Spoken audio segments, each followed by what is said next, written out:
আজ আমি আপনাদের শুধুমাত্র হাফ চামচ তেল দিয়ে আবার ছাঁকা তেলে দুই রকমভাবে কচুরি বানিয়ে দেখাবো। সেই জন্য 1.5 কাপ পরিমাণ মুগ ডাল আমি জল দিয়ে ভালো করে ধুয়ে পরিষ্কার করে নিয়ে 3 ঘন্টার জন্য ভিজিয়ে রেখে দিলাম। আর 1 বাটি পরিমাণ ভুজিয়া মিক্সার গ্রাইন্ডারে গুঁড়ো করে নিলাম। আপনারা চাইলে চানাচুরও নিতে পারেন। আর একটি মশলা তৈরি করব, সেই জন্য 2 চামচ মৌরি, 1 চামচ ধনে, হাফ চামচ জিরে, অল্প পরিমাণ গোলমরিচ আর গোটা গরম মশলা, এলাচ, দারচিনি, লবঙ্গ এগুলোকে হালকা করে ভেজে নিয়ে তারপর ঢেলে নিয়ে ঠান্ডা করে নিয়ে মিক্সার গ্রাইন্ডারে গুঁড়ো করে নেব। খুব বেশি মিহি গুঁড়ো না হলেও চলবে।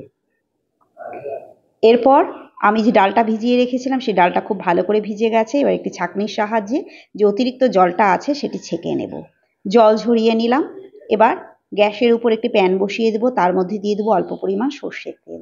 তেল গরম হলে তাতে অল্প পরিমাণ হিং ফোড়ন দিয়ে দেবো। তারপর এই জল ঝরানো ডালটা দিয়ে একটু নেড়ে চেড়ে নেব। এর মধ্যে দিয়ে দেবো অল্প পরিমাণ হলুদের গুঁড়ো, অল্প পরিমাণ লবণ, আর যে ভুজিয়া গুঁড়ো করে রেখেছিলাম সেটি, গুঁড়ো মশলার 2 চামচ পরিমাণ, 1 চামচ পরিমাণ দিয়ে দেব আমচুর পাউডার, 2 চামচ পরিমাণ নারকেলের গুঁড়ো, আর দিয়ে দেবো কিছুটা কাসুরি মেথি, 1 চামচ পরিমাণ চাট মশলা। সমস্তটা খুব ভালো করে হালকা করে ভেজে নেব। আগে থেকে কিছু কিশমিশ কেটে রেখেছিলাম, সেই কিশমিশটাও এর মধ্যে দিয়ে দেবো। গ্যাসের ফ্লেম লোতে রেখে অনবরত নাড়িয়ে যেতে হবে। সবশেষে দিয়ে দেবো অল্প পরিমাণ খাবার সোডা দিয়ে একটু নেড়ে চেড়ে নিলে আমাদের পুর তৈরি। এবার আমি ময়দা নিয়ে নিয়েছি 2 বাটি পরিমাণ, তার মধ্যে অল্প পরিমাণ ঘি দিয়ে দিয়েছি আর অল্প পরিমাণ জোয়ান হাতে ঘষে দিয়ে অল্প পরিমাণ লবণ দিয়ে ভালো করে মিশিয়ে নিয়ে অল্প অল্প জল দিয়ে একটা ডো তৈরি করে নিলাম।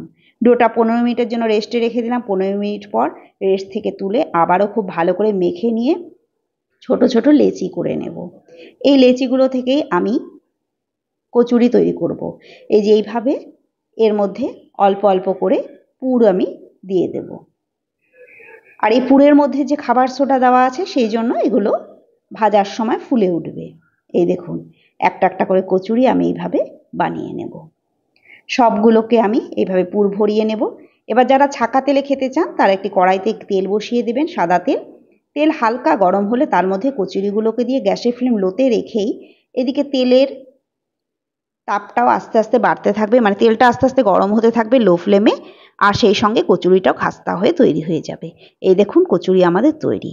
আর যারা কম তেলে খেতে চান তারা হাফ চামচ পরিমাণ তেল নিয়ে একটি ব্রাশের সাহায্যে কচুরির উপরে এইভাবে ব্রাশ করে নিয়ে এয়ার ফ্রায়ারে দিয়ে দেবেন। 185 ডিগ্রিতে 14 মিনিটের জন্য প্রথমে দিয়ে দিলাম। 14 মিনিট পর ঢাকনাটা খুলে এইভাবে সবগুলোকে উল্টে দিয়ে আবারও দিয়ে তারপর আবার 7 মিনিটের জন্য ফ্রাই করে নিলে হয়ে গেল আমাদের বিনা তেলে কচুরি।